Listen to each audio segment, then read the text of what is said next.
আসসালামু আলাইকুম। ওয়ালাইকুম আসসালাম। ওরে হুজুর, মসজিদতে বাইরে মোবাইল টিপতে টিপতে বাইরে দেখছো, নাউজুবিল্লাহ, এটা হুজুর হইলে।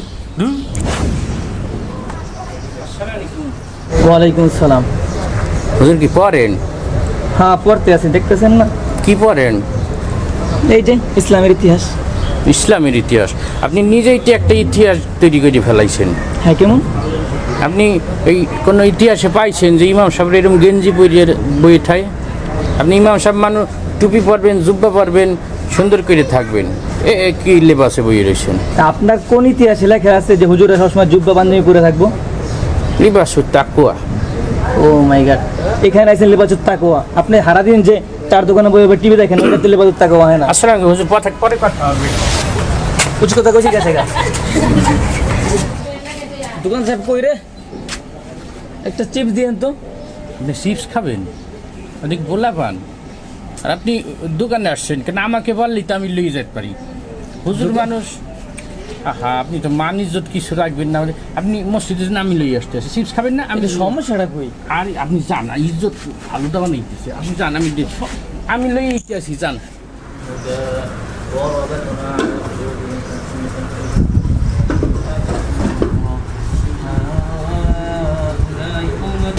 এই যে আইসি ইমাম সাহেব, আমরা এলাম জেনারেল শিক্ষিত, আমরা একটু ফেসবুক চালাতে পারি, তো হুজুর হইয়ে মসজিদে বইয়ে মোবাইল টিপতে আসে, একটা কাম হইলি। হ্যাঁ, ইমাম সাহেবদের খেদাই টিপবে তাড়াতাড়ি, এই দিয়ে কাজ হইবে না, এর পিছনে নামাজ হইবে না, হারাম বেদাতেই যাবে।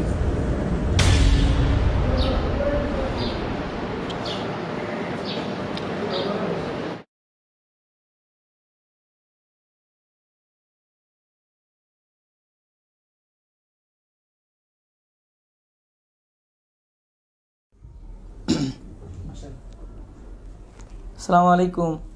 হ্যাঁ, কেমন আছো? আচ্ছা, তো সাওয়ালটার কি ঠিকঠাক মতো ওষুধ খাওয়াইছো? আচ্ছা আচ্ছা, ঠিক আছে, তো ঠিকঠাক মতো ওষুধ খাওয়াইও আর দেখাশোনা করো ঠিক মতো। হ্যাঁ, আচ্ছা। আসসালামু আলাইকুম। কার বললো এই কথা? কেন আমার বউ? হুজুর, আপনি তো বাণিজ্য তার রাখলেন না। ও কি বললো কি?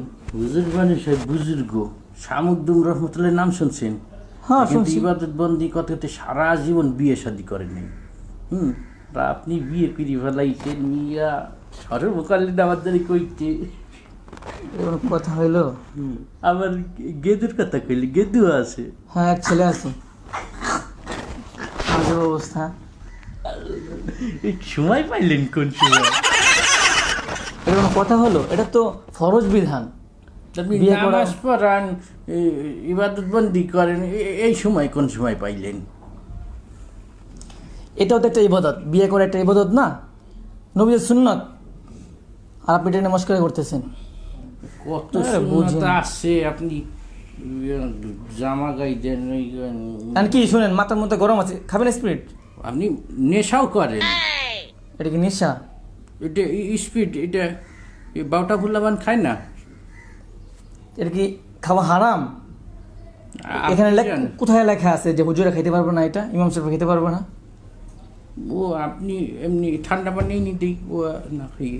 এটা শুনেন, যে আপনি আমার বেশি লাগছেন, কি সমস্যা বলেন তো একটু আমার খুলে বলেন। যেখানে যাই সেখানে আপনার জ্বালায় আমি বাঁচতেছি না। না, আমি আপনার পিছনে লাগি নাই তো, আমি আপনার খায়ের খা, আপনার মুসলিম, আমি এই কারণে খোঁজ খবর লই আর কি, সবসময় আপনার পিছিয়ে লাগি নাই। ও কি ও, এটা হলো তাহলে খোঁজ খবর নেওয়ার সিস্টেম। আচ্ছা, তো আপনি করেনটা কি বলেন তো? আর কই না হুজুর, ওই বিয়ে পরীক্ষা দিয়ে এই যে ঢাকা শহরে এত ঘুরতে আসি, এত জায়গায় ইন্টারভিউ দিতে আসি, চাকরি পাইনি, মামু খালু সারা চাকরি দেয় না, এই কারণে বেকার বই রেখি বাড়ি। এর লিগে তো এই অবস্থা। এই বেকার দেখেই তো আপনার এই অবস্থা। কাজ পান না, ইমাম সাহেবের পিছনে লেগে থাকেন। ইমাম সাহেব কখন কি করলো না করলো ওই সব খোঁজ খবর নিয়ে বেড়ান। আচ্ছা শুনেন, এই যে ওই দিন মসজিদ থেকে বের হতেছিলাম মোবাইলে মোতলা করতে করতে, আর আপনি ওটা দেখা কি যেন একটা বললেন ফিস ফিস করে পিছনে বসা। না, ভাবলাম ওই যে ইদানিং পোলাম পাবজি টাবজি খেলে, তো ভাবলাম আপনি মনে হয় পাবজি খেলেন। হ্যাঁ হ্যাঁ, আচ্ছা ঠিক আছে, ওইটা বাদ দিলাম। গতকালকে মসজিদে বারান্দা বসে কোরআন শরীফ পড়তেছিলাম, আপনারা দেখলাম তেরা চোখে তাকাই আছেন, আর আপনি তো ঠিকই বসে বসে ফেসবুক চালাইলেন। আর একটা ওই যে গেলাম দোকানে, গেলাম চিপস কিনতে, আপনি সবার সামনে, দোকানদারের সামনে আপনি কি সব বললেন, কেন হুজুরকে চিপস খাইতে পারে না? কোথাও লেখা আছে চিপস খাইতে পারবে না হুজুররা, শুধু পোলাপানটাই খাবে? ওদিনকে যে বাইরে বসে ওই যে গেঞ্জি পুরা বই পড়তেছিলাম, আপনি ওখানে এসে ভিডিও দিলেন, আর ওখানে বসেছিলাম কেন আমি? মসজিদে কারেন্ট ছিল না, গরম ছিল খুব, এই জন্য বাইরে যে বসছিলাম। আবার এই যে এখন মাত্র স্পিডে কথা বললেন, সমস্যা কি এইগুলা? হুজুর মশাইগুলো কেন খাইতে পারবো না, ইমাম সাহেব কেন খাইতে পারবো না? কোথায় এর নিষেধ আছে? আর এই যে মাত্র একটা কথা বললেন হাস্যকর, বিয়ের কথা, আর বাচ্চা নিচ্ছি ওটা নিয়েও ভেটু দিলেন। এই বিয়েটা ইসলামে সুন্নত করা হয়েছে, আর কিছু কিছু ক্ষেত্রে বিয়ে করা ফরজ, আর আপনি এই জিনিসটা নিয়ে মস্করা করলেন। হাদিসে ডাইরেক্ট আসছে যে বিয়া ইমানের অর্ধেক, আর আপনি এই বিষয় নিয়ে আপনি মস্করা করা শুরু করে দিয়েছেন, এগুলো তো ঠিক না।